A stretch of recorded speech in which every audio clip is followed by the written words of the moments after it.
अक्सर आपने सुना होगा अपने पेरेंट्स या ग्रैंड पेरेंट्स से कि वो 2 रुपए में या उससे भी कम में क्या-क्या खरीद सकते थे, जैसे शूज़, क्लोथ्स एक्सेट्रा, या फिर वो कितने कम अमाउंट में अपनी हॉलिडे प्लान कर लेते थे।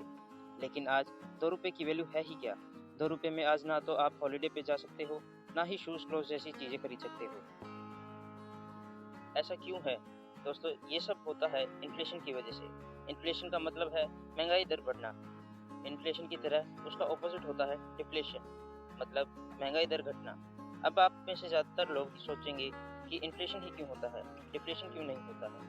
इसके लिए हम सबसे पहले इन्फ्लेशन को एक एग्ज़ाम्पल की हेल्प से समझते हैं। आज हम जो भी अर्न करते हैं, उसमें से कुछ सेव करने के लिए बैंक अकाउंट में डिपॉज़िट कर देते हैं। अब बैंक आपकी सेविंग पे सालाना 4% का ब्याज देता है। मतलब अगर आपने अपने बैंक अकाउंट में 1 लाख रुपए 1 साल के लिए रखे हैं, तो बैंक आपको 4% के हिसाब से 4,000 रुपए ब्याज देगा, जिससे आपके 1 लाख रुपए 1 साल के बाद 1,04,000 रुपए हो जाएँगे। अब बहुत से लोग ये सुन के खुश हो जाएँगे कि बिना कुछ करे उन्हें 1 साल के बाद 4% ब्याज मिल रहा है। अब इन्फ्लेशन का आपकी सेविंग्स पे क्या इफ़ेक्ट पड़ता है, वो देखते हैं। भारत में इन्फ्लेशन रेट 4 से 6% तक जाता है।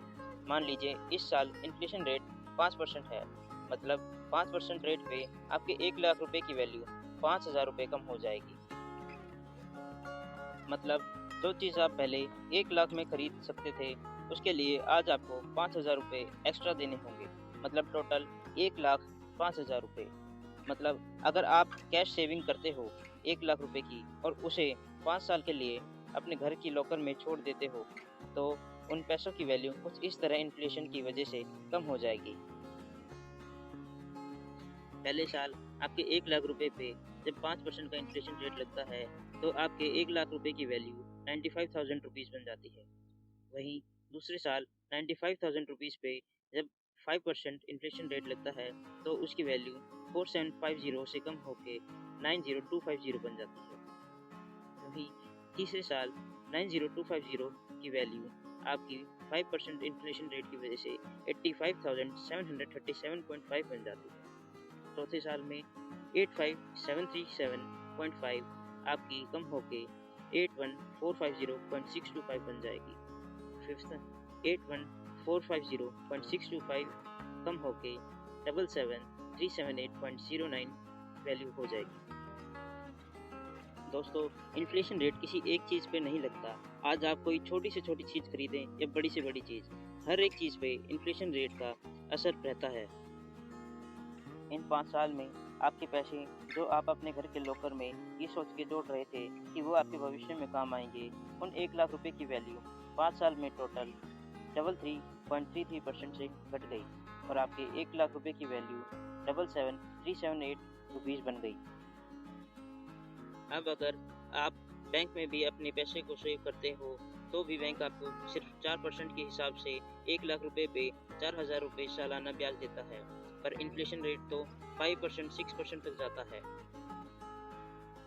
मतलब बैंक अगर आपको 4% ब्याज भी दे रहा है और इन्फ्लेशन रेट 5% है, तो भी आपकी सेविंग्स 1% से कम हो जाएगी। मतलब आपके 1 लाख रुपए की वैल्यू 1% से कम हुई और वो 1,000 रुपए से कम होके 99,000 बन गई।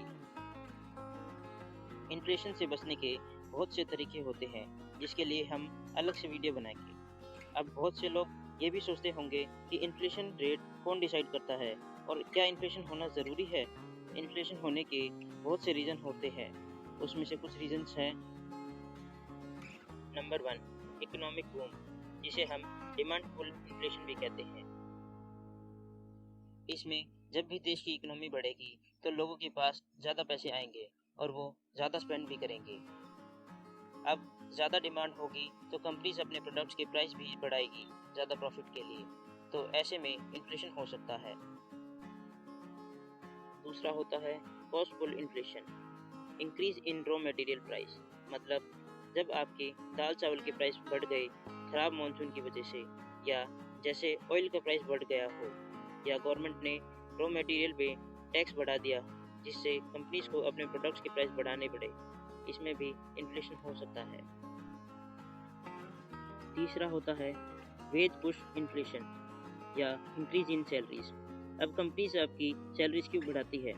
सैलरी बढ़ाने का एक रीज़न देश में बेरोज़गार लोगों की कमी हो सकता है, जिसकी वजह से कंपनी अपने एम्प्लॉयज़ को रिप्लेस नहीं कर सकती और उन्हें अपने एम्प्लॉयज़ की सैलरी बढ़ानी होगी, जिससे इन्फ्लेशन होगा। चौथा है करेंसी डेप्रिसिएशन। इसका एक रीज़न ये है, जब गवर्नमेंट बहुत ज़्यादा करेंसी प्रिंट करने लगती है तो करेंसी की वैल्यू कम हो जाती है।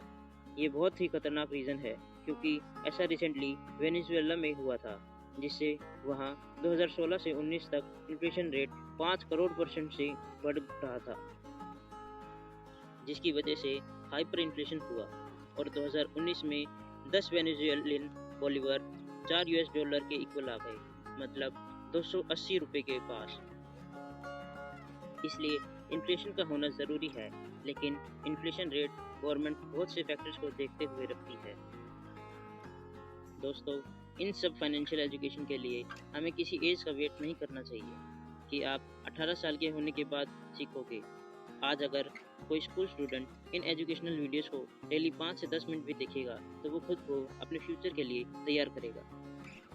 दोस्तों, बहुत से लोग आज इन्फ्लेशन जैसी चीज़ से अवेयर नहीं है, और अगर अवेयर है भी तो वो इन टर्म्स को इग्नोर कर देते हैं और कभी अपनी अर्निंग्स को मैनेज नहीं कर पाते हैं। दोस्तों, उम्मीद है कि आपको इन्फ्लेशन के बारे में कुछ समझ में आया होगा। उम्मीद है कि आपको ये वीडियो पसंद आई होगी, तो प्लीज़ सब्सक्राइब करें और बेल आइकन को प्रेस करें और इन एजुकेशनल वीडियोस को शेयर करना ना भूलें।